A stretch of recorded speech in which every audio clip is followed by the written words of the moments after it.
Hablando de un caso similar, pero en Estados Unidos, tuvo un enorme eco. Y también hubo shock, también hubo pesadillas. A mí me interesa eso. ¿Por qué todos los testigos de este tipo de encuentros cercanos, no puedo olvidarlo nunca, se les representa de nuevo la figura? ¿Qué pasa? ¿Esas figuras se quedan dentro de nuestra alma? ¿Son un mensaje de verdad? Estas pobres personas, porque todas sinceramente parecen bastante sufrientes después de estos encuentros, ¿son iniciados, adelantados, incomprendidos? ¿Tienen un mensaje real? ¿Todos estos tochos de información ya amarillenta y estos recortes que tengo aquí de Julio F. dicen algo que no entendemos?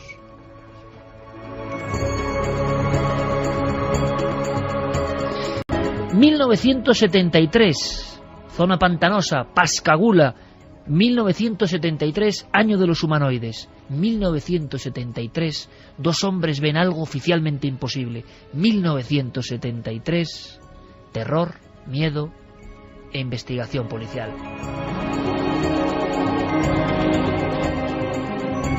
Pues sí, ha habido muchos Julios Fs en todo el mundo. Casi podríamos decir que en los 5 continentes. Y vamos a escuchar ahora mismo la voz de uno de ellos, la voz de un hombre que muchos años después de sufrir su experiencia todavía la recordaba. Se llamaba Charles Hickson. Sí, me ha terminado afectando porque está alterando toda mi vida. Nunca me había preguntado sobre la existencia de vida en otros mundos. Nunca lo había pensado. Pero ahora no tengo duda de que al menos en algún mundo puede haber algún tipo de vida. Por supuesto, durante meses no he podido dormir ni comer. Estaba en mi mente todo el tiempo. Pero ahora los miedos ya han pasado.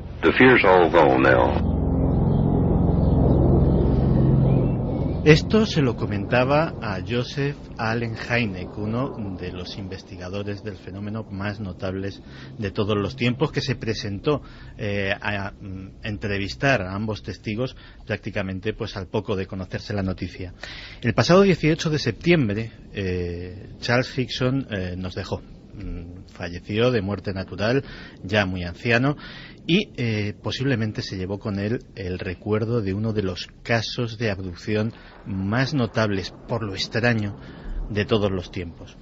Hay que remontarse efectivamente a ese 1973, cuando él, que entonces tenía 42 años, y un compañero de trabajo trabajaban en un astillero en Pascagoula, en Mississippi. Calvin Parker, de 19 años, era un compañero más joven, pues deciden pasar su tarde libre tranquilamente pescando en un muelle.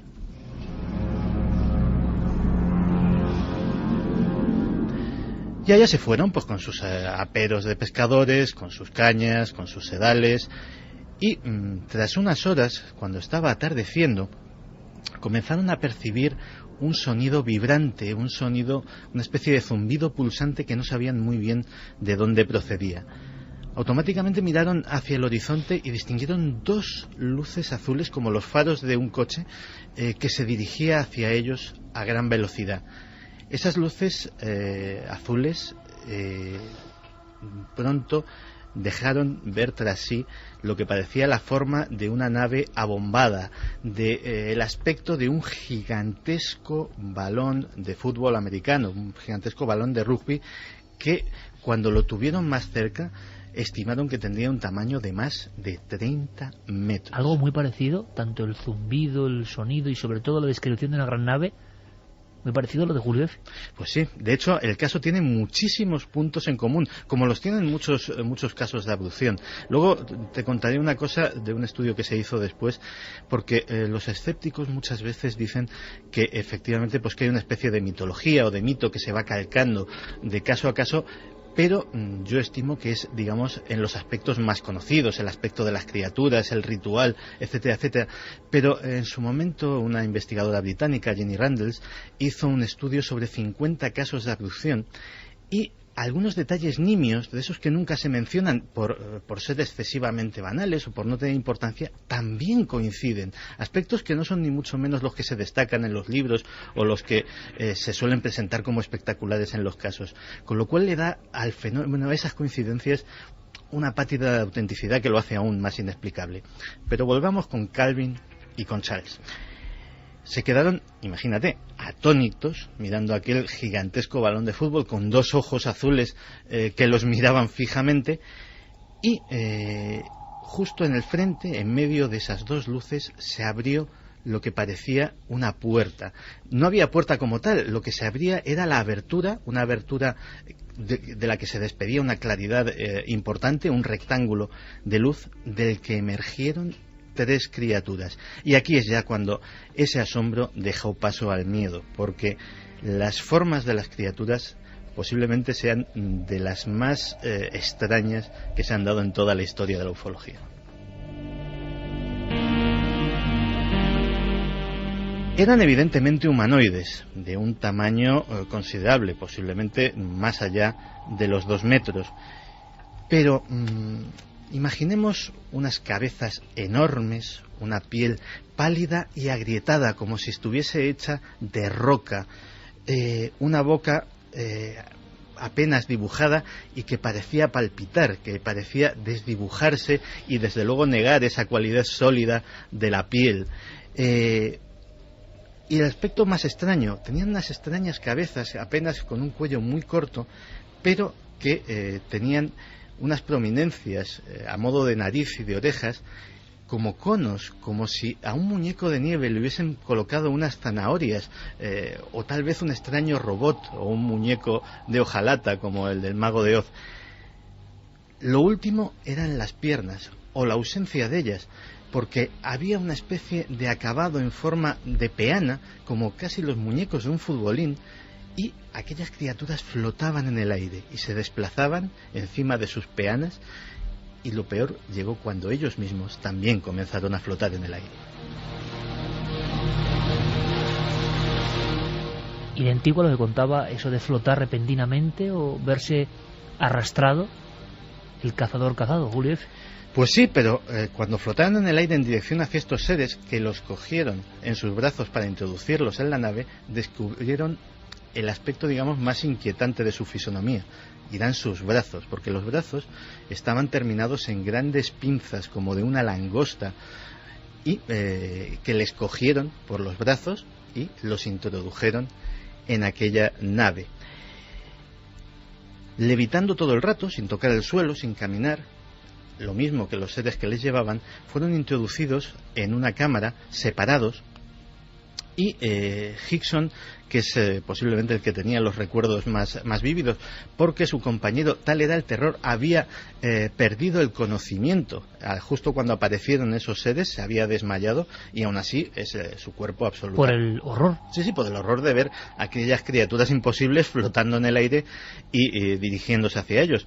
Pues él había perdido el conocimiento, pero Hickson se conservaba perfectamente lúcido, y vio cómo le introducían en una cámara, y una especie de ojo mecánico recubierto de una especie de neblina azul fosforescente empezaba a examinarle todo el cuerpo por todos los ángulos, cambiándole de postura a los seres para que aquel brazo mecánico coronado en un ojo pues pudiera observarle mejor. También hay cierta similitud a lo que contaba Julio F. de esa esfera de la que salían una especie de sedales, ¿no? Uh-huh. o de finos hilos.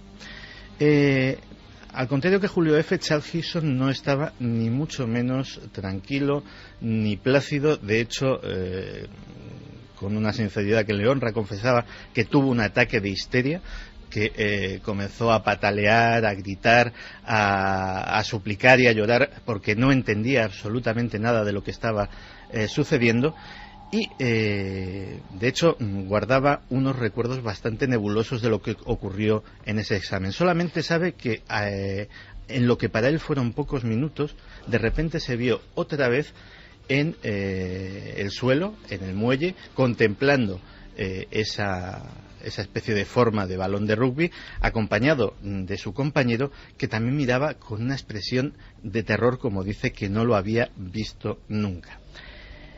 Estos dos hombres al principio decidieron guardar el secreto por aquello de, lógicamente, que no les tomaran por locos y cómo explicaban su experiencia, pero tras hablar un rato llegaron a la conclusión de que tal vez el gobierno podría interesarle aquello, o tal vez deberían dar aviso a las autoridades, porque vaya usted a saber si estábamos ante una invasión extraterrestre o qué cosa semejante. Se ejercieron de patriotas americanos. Efectivamente. Y se dirigieron a la base de la Fuerza Aérea de Kessler, que está allí también en Mississippi, concretamente en la ciudad de Biloxi, y intentaron hablar con los oficiales de guardia. Lo consiguieron y estos le dijeron que bueno, que les creían, pero que la Fuerza Aérea no tenía ninguna potestad para investigar aquello, ni estaba interesada. El proyecto Libro Azul acababa de clausurarse hacía unos años, y pues que tal vez deberían notificarlo a la policía. Y eso es lo que hicieron. Se fueron a ver al sheriff Diamond, sheriff del condado de Jackson, que era el que correspondía a aquel lugar, que bueno, escuchó la historia con no poco escepticismo y decidió aplicar una experiencia que hacía con algunos criminales. Les dijo que vale, que iban a ir al muelle a comprobarlo, y que mientras tanto, que si podían esperar en una sala, pues luego continuarían con el interrogatorio. Era una sala especial que tenía el sheriff Diamond, en la cual dejaba a los sospechosos que tenían contradicciones y les hacía una especie de careo secreto. La habitación estaba equipada con micrófonos y se grababa absolutamente todo lo que decían, de tal manera que el sheriff pensaba que ellos, pensándose que estaban solos y que a nadie les oía, pues digamos que manifestarían si el truco o el engaño existía o si realmente eran sinceros. La cinta que se conoce en el ámbito ufológico como la cinta secreta. La cinta secreta. La cinta secreta es más bien la cinta discreta, como dirían los masones, porque existe, está disponible para que los investigadores accedan a ella en la oficina del sheriff del condado de Jackson, pero no ha sido nunca difundida. Es decir, el investigador puede ir, puede oírla, puede transcribirla, pero no puede ni copiarla ni llevársela. Pero nosotros hemos tenido acceso a parte del contenido de esa conversación. Y el sheriff Diamond se llevó una gran sorpresa cuando desde otra sala escuchó esta conversación. Tengo que volver a casa, irme a la cama o tomarme alguna pastilla para los nervios. O ver a un médico o algo. No puedo soportarlo, estoy a punto de volverme loco. Te prometo que cuando pase todo esto te daré algo para solucionarlo, y que así puedas conseguir algo de maldito sueño. No puedo dormir, estoy cerca de volverme loco. Mira, Calvin, cuando nos sacaron de aquella cosa, aquella maldita cosa... Mis malditos brazos, recuerdo que ellos los congelaron y no me podía mover, como si hubiese pisado una serpiente de cascabel. No lo hicieron así conmigo. Perdí el conocimiento. Espero que nunca lo pierda el resto de mi vida. Nunca he visto nada como aquello en toda mi vida. No puedes hacer que la gente lo crea. No quiero quedarme sentado aquí. Quiero ver a un doctor. Mejor que despierten y empiecen a creer. Mejor que despierten y que así empiecen a creer. Pero ¿viste cómo se levantó la maldita puerta? No sé cómo se abrió, hijo. No lo sé. Simplemente se recolocó y como aquellos hijos de puta, simplemente como si salieran. Lo sé. No puedes creerlo. No puedes hacer que la gente lo crea. Estaba paralizado justo entonces. No me podía mover. No lo creerán. Quizá algún día de estos lo hagan, aunque puede que sea demasiado tarde. Siempre pensé que había gente de otros mundos allí, pero nunca creí que me sucedería esto a mí. Sabes que no bebo. Lo sé, hijo. Cuando llegue a casa me voy a poner otro trago. Me hace dormir. Mira, ¿para qué estamos sentados? Voy a contárselo a Blanche. ¿A qué estamos esperando? Voy a ir a casa. Estoy enfermo. Voy a salir de aquí.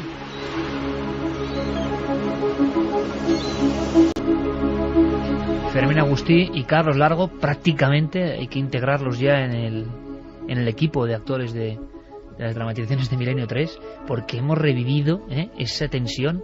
O sea, el sheriff era muy listo, supo grabarles en un momento en el que se creían libres de toda vigilancia, y lo que refleja ese contenido es ciertamente espinoso, ¿no? Sí, refleja que básicamente la experiencia tal y como la contaron era al menos tal y como lo habían vivido ellos o como creían haberla vivido.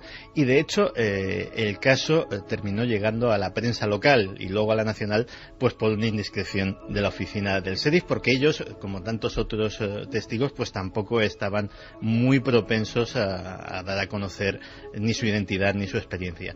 Eso llevó a que Hynek y otros investigadores se acercaran hasta Mississippi y después de las entrevistas comenzaron la serie de regresiones hipnóticas en las cuales revelaron muchos más detalles, sobre todo Calvin, que era el que, por haber estado inconsciente y porque posiblemente era el que más pánico sentía de los dos, pues tenía una absoluta falta de memoria de casi todos los detalles. Y bueno, el caso terminó siendo uno de los grandes clásicos del fenómeno de abducción y de la ufología estadounidense. Santi, y también tuvieron pesadillas, terrores recurrentes, o sea, no solo durante el incidente, sino que eso parece que persigue la vida de las personas. Sí, de hecho Hickson lo comentaba en alguna entrevista posterior, que no dio ni muchísimo menos muchas, pues prácticamente lo vivió ambos, pero él fue el que más lo comunicó como una experiencia tremendamente traumática, y eso es casi común a casi todos los abducidos. Pensemos en un detalle, hemos adoptado el término abducción pues casi para diferenciarlo y para darle esa cualidad exótica o extraterrestre, pero es un secuestro, aunque sea un secuestro de humanos, aunque sea un secuestro express para que te lleven a un cajero, es una experiencia muy traumática de por sí.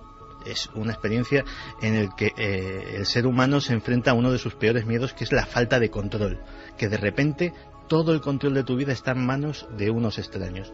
Ahora multiplica ese terror que produce cualquier secuestro por esas circunstancias tan sumamente extrañas y tan sumamente anómalas que te hacen dudar de la realidad, de tu propia mente, etcétera, etcétera. El trauma es tremendo, aunque no te hicieran nada esos secuestradores de otro mundo para borrarte la memoria, el propio estrés postraumático te produciría esa amnesia y tendrían que sacarte esos recuerdos con cuentagotas o, como eso suele ser, a través de la regresión hipnótica.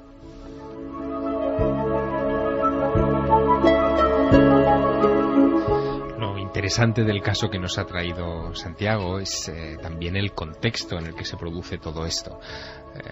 El incidente de Pascagoula tiene lugar el 11 de octubre de 1973, en un año que en los archivos de los investigadores aparece como el año de los humanoides. Y no solo eso, yo creo que debería decirse el mes de los humanoides, porque el mes de octubre del año 73, en fin, aparece en rojo en cualquier listado que se precie, porque solamente en los Estados Unidos, en los 30 días de ese mes, se registraron 103 encuentros cercanos con tripulantes de ovnis. A un nivel como la oleada francesa del 54, o sea, una de las grandes de la historia, pero encima con visiones de seres. Mira, 6 días después, por poner solo un ejemplo, 6 días después tiene lugar en el estado de Alabama un encuentro muy polémico cuando un sheriff, el sheriff Greenshaw, está patrullando con su vehículo a las afueras de su pueblo, cerca del silo de misiles de Redstone en Alabama, y de repente se cruza por delante de él uno de estos humanoides, un tipo alto, vestido con un traje plata, que tiene los reflejos de fotografiar. Y hay una secuencia de al menos 4 imágenes de algo que parece un bombero en traje inífugo, pero que recuerda en su aspecto y en su composición al humanoide de Pascagoula, y es solamente 6 días después del incidente de Charles Hickson y Calvin Parker. Luego, aquel año se produjo algo que no ha vuelto a repetirse. Eso es uno de los misterios, bueno, con los ovnis y con todo. ¿Por qué no hay casos de este tipo? Bueno, cuidado, la semana pasada hablábamos de ese individuo extraño, esa sombra cruzando el monte Avantos, vista por testigos. Si queréis tener más información, pues muy pronto, mañana hay parte de esa información en Cuarto Milenio y en futuros programas con imágenes, con testimonios, porque ha habido un reabrirse de este fenómeno, pero es verdad que se concentra en franjas muy concretas.